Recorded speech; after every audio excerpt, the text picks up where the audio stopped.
हो गया।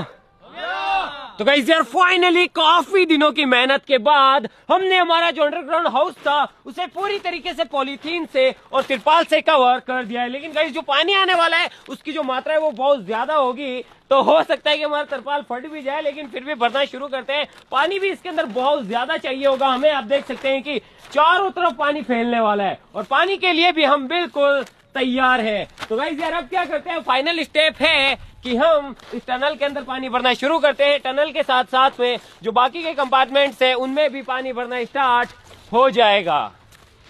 तो गाइस यार यहाँ पे मोटर चालू हो चुकी है और अभी इसको भरना स्टार्ट करते हैं। भरने में मुझे नहीं पता कि कितना टाइम लगने वाला है, लेकिन अगर इसके अंदर एक भी छेद हुआ तो पूरी जो हमारा स्विमिंग पूल है वो डूब जाएगा, ढह जाएगा।